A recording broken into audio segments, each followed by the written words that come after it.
পুলিশের হামলার বিচার ও ৩ দফা দাবিতে রাতভর রাজধানীর কাকরাইল মোড়ে অবস্থানের পর সকাল থেকেও সেখানে অবস্থান করছেন জগন্নাথ বিশ্ববিদ্যালয়ের আন্দোলনকারী শিক্ষার্থীরা। সকাল থেকে আন্দোলনকারীদের অবস্থানের কারণে কাকরাইল মোড় দিয়ে যান চলাচল বন্ধ রয়েছে, সেটা আমরা কিছুক্ষণ আগেও বলছিলাম। সংশ্লিষ্ট এলাকায় যানজট তৈরি হয়েছে, সেটাও আপনারা জানেন। এই মুহূর্তে আমাদের সহকর্মী সাব্বির আহমেদ রয়েছেন সেখানে, আমরা সরাসরি চলে যাচ্ছি তার কাছে। সাব্বির, আন্দোলন আসলে শিক্ষার্থীরা করছেন, আন্দোলনের কোনো অগ্রগতি আছে কিনা, তারা কোনো ফলাফল পাচ্ছেন, সরকারের পক্ষ থেকে কোনো রকম কথাবার্তা তাদের সাথে বলা হয়েছে কিনা একটু জানাবেন। যখন যমুনার সামনে এসেছিল, শিক্ষার্থী এবং শিক্ষকদের ওপর পুলিশের পক্ষ থেকে লাঠিচার্জ করা হয়েছে, টিয়ার শেল নিক্ষেপ করা হয়েছে এবং শিক্ষার্থীদের ওপর মারধর করা হয়েছে এবং তারপর থেকে এখনো শিক্ষার্থীরা এখানে অবস্থান করছেন এবং আপনারা দেখতে পাচ্ছেন এই মুহূর্তে তারা স্লোগানে তাদের যে প্রতিবাদ, সেই প্রতিবাদ জানাচ্ছেন এবং তাদের যেই যৌক্তিক যেই ৩ দফা দাবি, সেই দাবির জন্য তারা দীর্ঘদিন ধরে আসলে এই দাবি জানিয়ে আসছিল। কিন্তু যেই সরকার বা যারাই ক্ষমতায় ছিলেন তারা কিন্তু কেউই আসলে তাদের এই সমস্যার সমাধান করেনি এবং তাদের এই সমস্যা অ্যাড্রেস করেনি।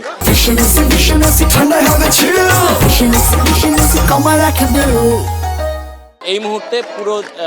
কাকরাইল মোড় সংলগ্ন যে 4টি মোড় রয়েছে, অর্থাৎ যে এই দিক দিয়ে যান চলাচলের যে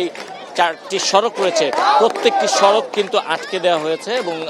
মূলত জগন্নাথ বিশ্ববিদ্যালয়ের শিক্ষার্থীদের বহন করা যে গাড়িগুলো রয়েছে, সেই গাড়িগুলো দিয়ে প্রত্যেকটি সড়ক আটকে দেওয়া হয়েছে এবং বিভিন্ন খণ্ড খণ্ড মিছিল নিয়ে বিভিন্ন বিভাগের শিক্ষার্থীরা এখানে এসে তারা জড়ো হচ্ছেন এবং তারা দলে দলে এখানে যুক্ত হচ্ছেন এবং তাদের যেই দাবি, সেই দাবি তারা পূরণ না হওয়া পর্যন্ত তারা এখানে অবস্থান করবেন বলে তারা বলছেন এবং তারা বলছেন যে যেই হলের অধিকার,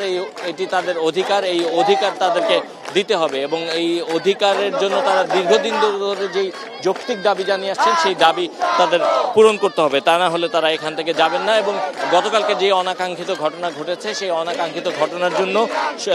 যারা দায়ী তাদের বিরুদ্ধে ব্যবস্থা নিতে হবে। আমরা একটু এখানকার যারা শিক্ষার্থী রয়েছে তাদের সঙ্গে একটু কথা বলতে চাই। তারা আপনার দীর্ঘদিন ধরে এই আন্দোলন করে আসছেন এবং দীর্ঘদিন ধরে আপনাদের এই চাওয়া, কিন্তু কোনো সরকারই আমরা দেখছি যে যারা দায়িত্বে আছেন তারা আপনাদের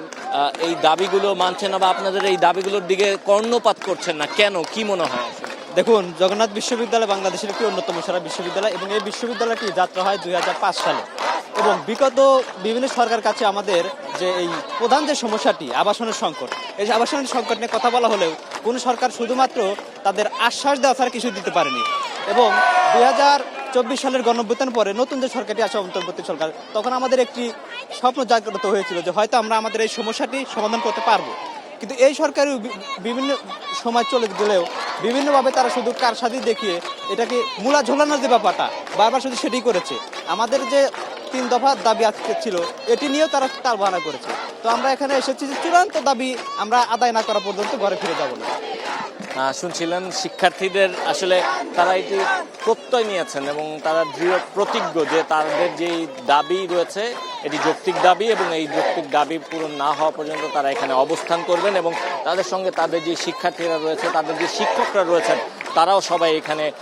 আসছেন এবং অবস্থান করছেন এবং তারা বলছেন যে তাদের এই দাবির আদায় এই যদি হয়, প্রত্যেকটি সরকার যারা এসছেন তারা প্রত্যেকেই আশ্বাস দিয়েছেন, কিন্তু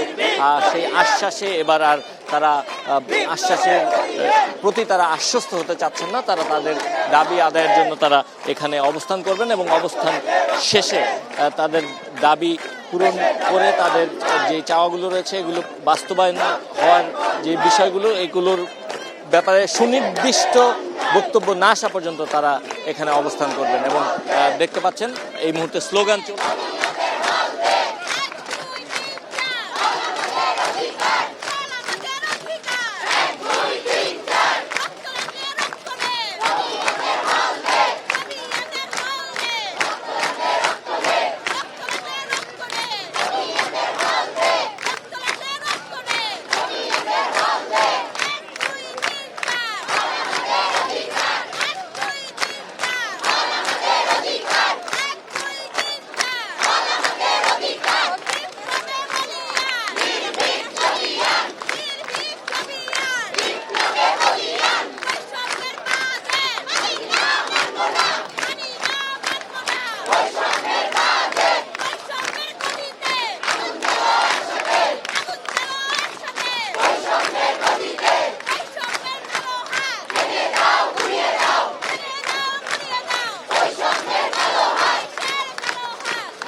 শুনছিলেন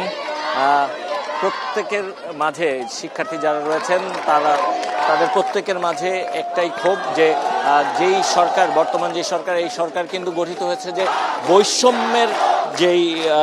নিরসন সেই নিরসন করার লক্ষ্য নিয়ে, কিন্তু তাদের সঙ্গে যে বৈষম্য হচ্ছে এই বৈষম্যের কোনো বাস্তবায়ন হচ্ছে না এবং তাদের সঙ্গে যে বৈষম্য করা হচ্ছে তার কোনো সঠিক সুরাহা হচ্ছে না। এই জন্য তাদের এই আন্দোলন এবং তাদের এই আন্দোলন তারা বলছেন যে চলবে যতক্ষণ না পর্যন্ত তাদের দাবি আদায় হবে। এবং তাদের